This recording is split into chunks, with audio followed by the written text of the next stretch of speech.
안녕하세요, 한사입니다. 오늘은 플랫폼 비즈니스 얘기 좀 해보겠습니다. 이제 많은 사업하시는 분들이 플랫폼 비즈니스를 하려고 합니다.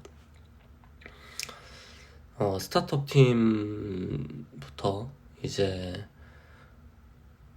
펀더멘털이 있는 기업들까지 전부 다 플랫폼 비즈니스에 관심을 갖는데, 결과적으로 플랫폼 비즈니스가 대부분 잘 안 돼요.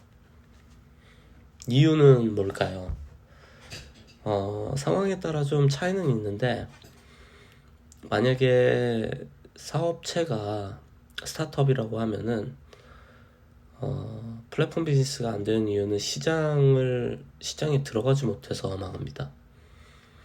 시장에 마케팅을 못해요. 포지셔닝을 못하고 그냥 사라집니다. 애초에 스타트업 제품은 완성도가 낮을 수밖에 없고, 그리고 기존 경쟁자들에 비해서 퀄리티도 떨어지고 당연히 모수도 적고, 그리고 플랫폼의 강점은 뭐냐면 네트워크 효과라고 하는데, 네트워크 효과가 스타트업 팀에서는 전혀 발생시킬 수가 없어요. 결과적으로 그냥 도산해버립니다. 그래서 제가 이제 아직까지 봐왔던 대부분의 플랫폼 비즈니스를 해보겠다고 하던 팀들은 단 한 곳도 제대로 성공을 하지 못했어요. 유의미하게 성공을 하는 곳들은 어디냐면은 니치 마켓을 공략하거나 아니면 어벤져스를 모아놓습니다.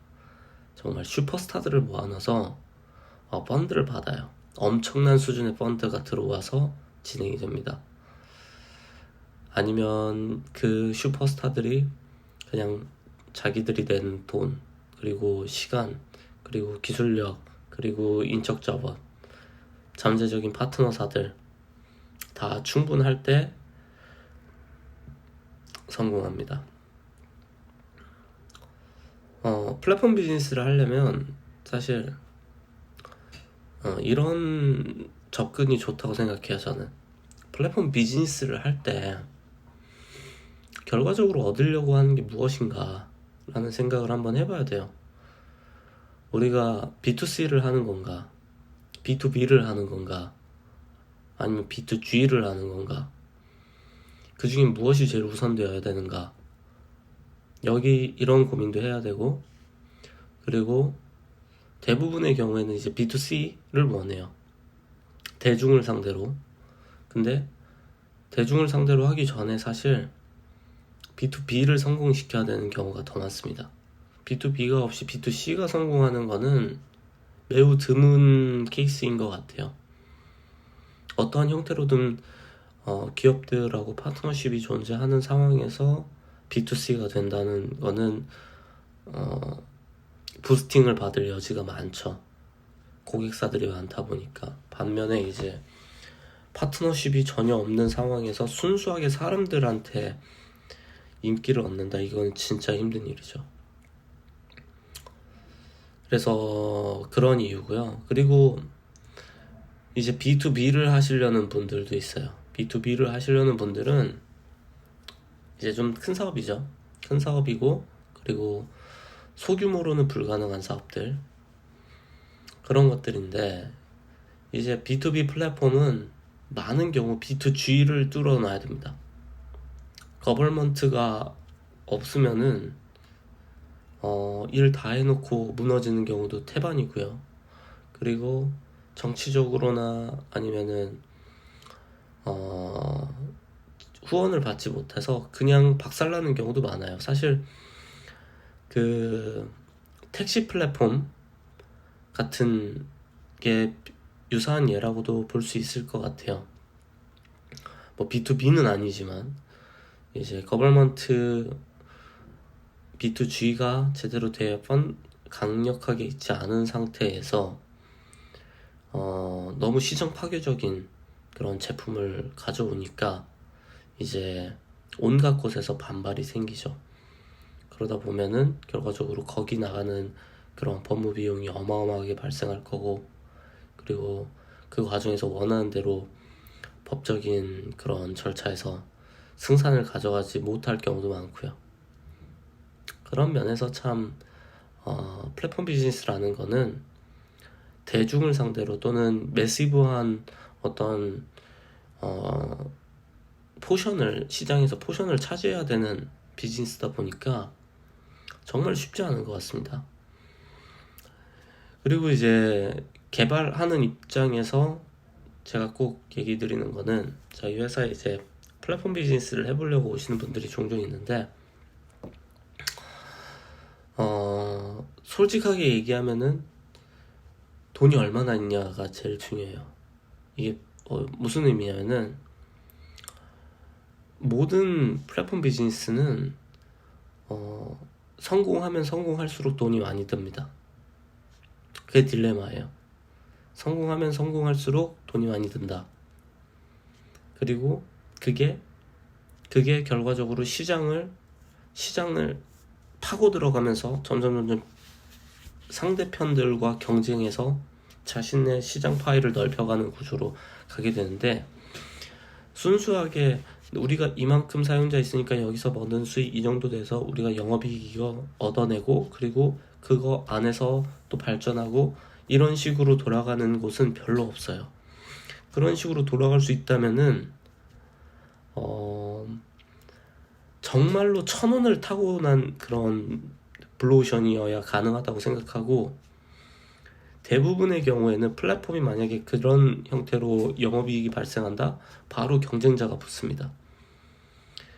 바로 대기업에서 이제 TF팀이 나오고, 그리고 TF팀 뿐만 아니라 이제 그 시장을 본 사내 창업팀들이 나오기도 하고요.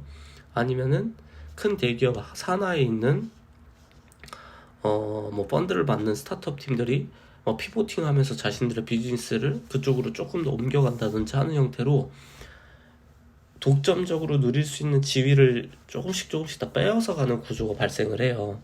그래서 쉽지 않아요. 정말로 쉽지 않고, 그런 이상적인 상황은 사실 거의 존재하지 않는다가 맞는 것 같아요. 대신에 이제 그런 거죠. 만약에 처음에 사람들 모수를 금방금방 키워낼 수만 있다면은 투자할 사람들은 사실 많습니다. 제가 이제 과거에 혼자서 비즈니스 할 때는 잘 몰랐는데, 좀 이제 산업에서 점점 알려지고, 그리고 인맥이 넓어지면서 알게 된 거는 DAU라고 부르는 일일 사용자 수, 그리고 MAU라고 부르는 월간 사용자 수, 그리고 세션 시간, 그리고 리텐션 비율, 이런 것들이 지표만 괜찮다면은 투자를 받을 수 있는 창구가 어마어마하게 많아요. 투자를 받을 수 있는 창구가 어마어마하게 많다는 게 이게 관건입니다.